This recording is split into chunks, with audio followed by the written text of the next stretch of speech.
Hey all, welcome back to another puppet build. I'm Charlie from Keep Drawing Charlie, and today I'm going to be walking you through this awesome commissioned puppet of Dark Shadow from the anime My Hero Academia. Let's roll. Okay, so here's the first sketch I did.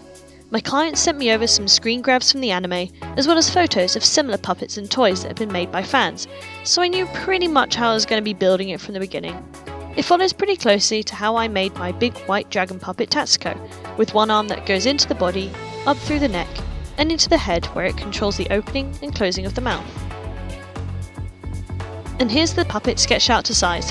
Getting some cheap but large reams of paper is super convenient for drawing out puppets to the correct scale.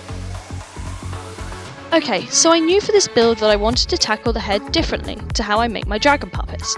Since there was no fussy blinking mechanism to fit in, and I needed to make sure that the LEDs inside would be well protected, I elected to sculpt it out of upholstery foam, so it would be nice and light. I'd be able to bulk that up without having to sculpt like a small one and then tackle a tiny pattern like I did with my other puppets. So here you can see me carving away, then gluing and carving again to get the shape I need.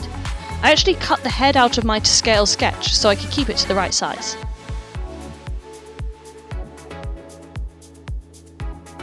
And here's what it looked like after the first pass. The mouth was a little lopsided because I cut away too much, but I went back and glued in some more foam to keep it together.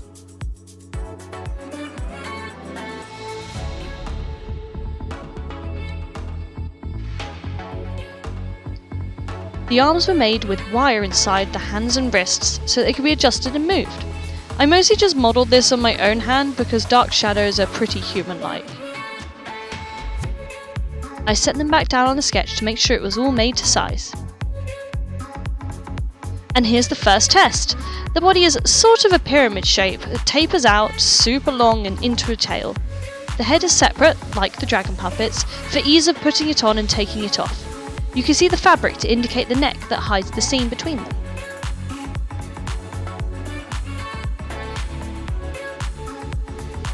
Oh geez, it looks like I never documented the taping process.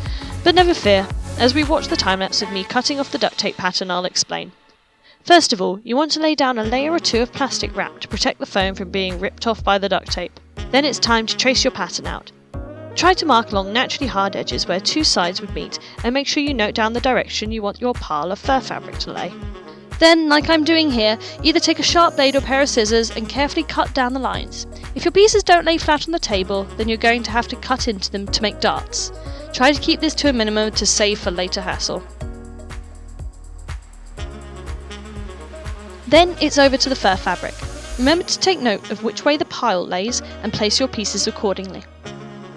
Also, don't forget to leave a gap between each of your pattern pieces to give you space to draw in your turnings. Then, take a sharp craft knife and carefully cut the backing of the fur fabric.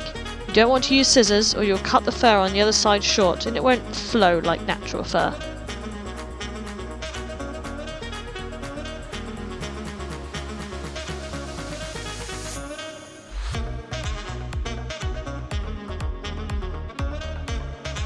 So I didn't really trust my sewing machine to handle this because I'm still new to it, so I hand sewed this first arm, and I really should have just dealt with the sewing machine and done a few trial runs on scraps because oh my god, is hand sewing a ball ache and I do not enjoy it and I stab myself way too much.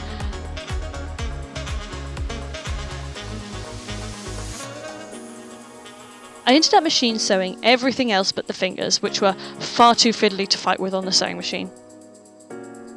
Also, it fits my hand, so here's some pics of that.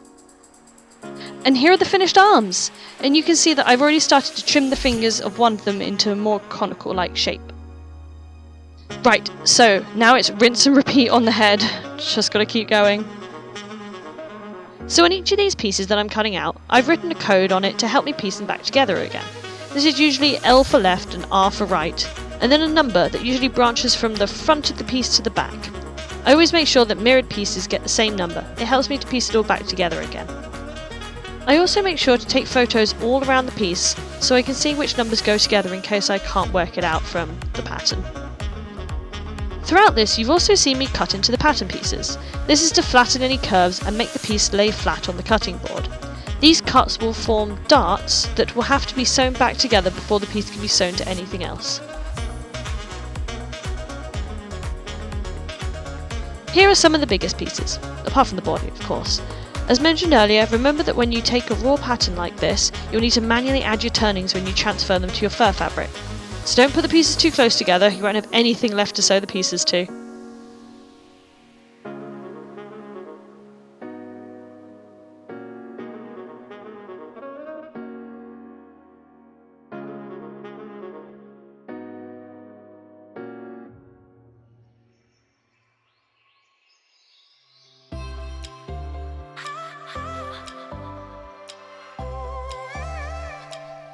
Behold my purple battle helmet. And this is what the head fluff looks like on the foam. Here's a quick video to show the motion in it.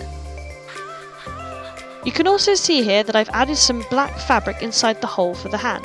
This is so that the client doesn't have to touch any raw foam with their skin. Then onto the LED lights. I'd never had a chance to play with wiring before and I was really looking forward to this part of the build. I only burnt myself a little bit and it worked perfectly. I got some lips in and cut the eyes out to fit the lights. Heck yeah, look at that glow!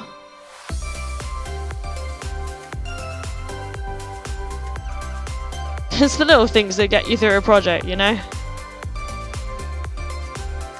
Here's everything pinned in place and me holding the arm up for a quick work in progress pic. Gluing down the head here, look at those big old lips. So I managed to get him sat up and looking pretty finally. Time to chop away all that extra fur. Here's a little before and after on the mouth and eyes. And he's finished. Here he is lying on the sofa, the same one I took a photo of Tatsuko on, so here's a comparison for size. And now here's a short video to show how bright those eyes glow. There are 3 LEDs in each eye, set in a triangle. The battery pack is located in the back of the head and is easily accessible by lifting up the neck cowl.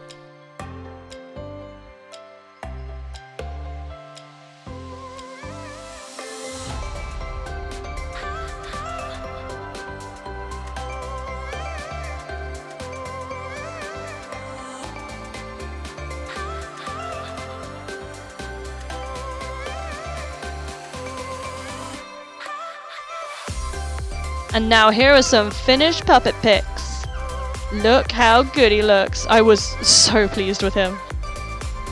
I think if I tackle this again, I'd like to pay more attention to making the long and pointy bits even longer and pointier.